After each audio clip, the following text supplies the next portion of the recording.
your money stack. So far I've been to 2 international festivals. The first one's gonna be Playground in Sao Paulo, Brazil. It's like a trance music festival. Super small, it travels around Brazil. It was a 36-hour festival. So it started one day and ended almost like over 24 hours the next day. So I got there at 2 a.m. and stayed there till 2 p.m. That's just kind of how I went there. I didn't decide to stay for the entire time because that was just a really big marathon for me, but that was a good time. So I've only been to one festival overseas, and that was Lollapalooza Paris in 2017. The original plan was to go to Tomorrowland, but as many of you might know, it's really hard to get tickets to that event. And by the time we realized that we had failed miserably at getting tickets for the group, we had already booked our flights, our accommodations, and pretty much the whole trip. So at that point, we were just looking for a festival that was taking place in that time to go to. And at the time, Lollapalooza was debuting their Paris edition, so that was that. Some of the acts playing were Red Hot Chili Peppers, The Weeknd, Lana Del Rey, the XX, DJ Snake. And then my second international festival was Kapa Future Festival in Turin, Italy. That one was really cool because it was like in a really unique venue that had lots of graffiti on walls, and it kind of looked like an old abandoned train station type of vibe. And that one was more of a techno music festival. So some of the big people I saw there were Boris Brejcha, who I had never had the chance to see before in the US because he almost never comes here. It was really cool being at a festival in another country. I think a lot of it is kind of that romance of travel and just being in another place, but I honestly think that being in a foreign country makes you even more open to meeting people. If you've been traveling, you've kind of already have been warmed up to being in a new environment. I feel like you have a natural talking point when you start talking and you have this American accent, and people just ask you where you're from. And you could tell that we were not from there. I mean, you know, it was me and my buddy, and I'm kind of this stocky Filipino type, covered in tattoos. If that wasn't a dead giveaway, on the first day it was raining, and I showed up in shorts and a tank top. My favorite moment from the event was the end of DJ Snake's set. It started to rain. It was kind of cathartic. It wasn't like ugly torrential downpour. It was like an uplifting kind of experience, just listening to DJ Snake in the rain, everyone singing along. Definitely an unforgettable part of not just that festival, but that whole trip that I was on. So some of the differences I noticed when I went to these 2 international festivals was that they have a very different vibe than in the US.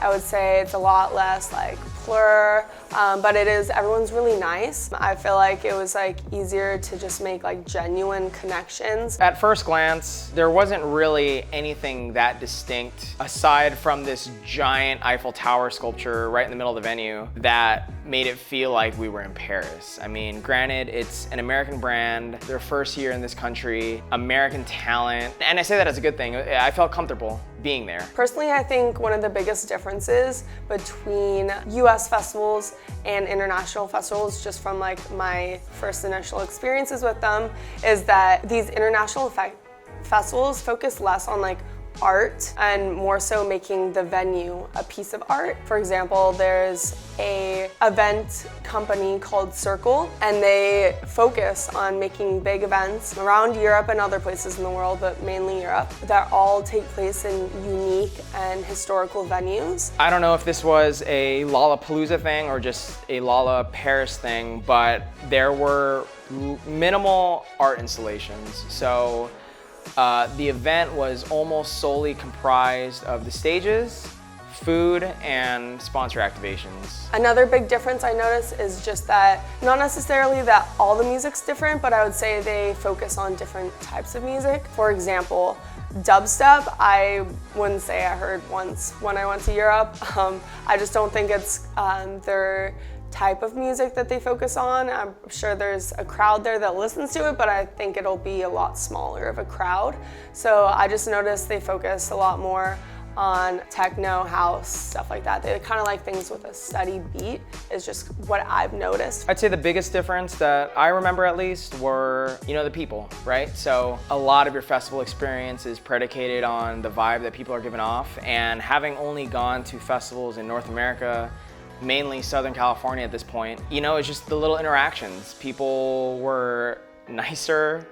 Not a lot of the shoving and the pushing and, you know, kind of horror stories of people getting way too excited on their way to the railing or anything like that. So we had nothing like that. We had like actually the opposite. A lot of people were super nice to us, and we were kind of just jumping from group to group while we were there. I've also noticed that these international events, they aren't as ravey as a lot of festivals in the US. Here in the US, we have a lot of like Insomniac styled events. With my 2 experiences abroad, I've noticed that it's just a lot more casual than the ones here. The last thing I've noticed, I guess, is events abroad, getting tickets to attend them is generally a lot cheaper than here, especially in Southern California. Those festivals are so expensive to buy tickets to. And to be honest, even though, you know, I'm not recalling a lot that is different from events here, the idea of going to festivals overseas appeals to me so much because in general, I like these events because of the way it brings people together, right? It's hard to find experiences where tens and hundreds of thousands of people come together for the same thing.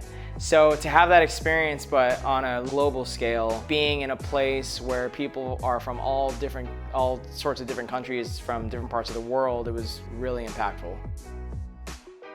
So, of course, the big one, no-brainer, Tomorrowland. Everyone wants to go to that one. I hope to go to that one maybe next year in 2020, hopefully, fingers crossed. Obviously, Tomorrowland is at the top of that list. I still want to go every year, but you know, it's a journey. And it's funny that I'm recording this video now because just recently, the same people that I went to Europe with just agreed to take another stab at Tomorrowland. So, Tomorrowland 2020. Putting out into the world, putting out to the universe. One that I really want to go to that maybe you haven't heard of is called Meadows in the Mountains. It's like a smaller, more transformational festival. It takes place in the mountains in Bulgaria. You could watch the sunrise above the crowds. It's kind of like a big thing that happens there. The music just keeps going and everyone watches the sunrise together on top of a mountain. Just from my little bit of research about it, it seems more like a lightning in a bottle, Burning Man type festival, just put in the mountains in Bulgaria. And then another is EDC Tokyo. So EDC is a near and dear event to me. The first time I went to EDC, it was 2011. It was our first year in Vegas. Long story short, I just discovered the festival scene when I really needed it. And then Tokyo, because I grew up in Tokyo, I'm a military brat, and I lived there growing up. So to have those 2 worlds collide, to go to EDC Tokyo, I think that'd be super dope. The last one I really want to go to is Awakenings. It's a big techno festival that takes place in Amsterdam every year. So just missed it, wish I could have gone, but maybe next year.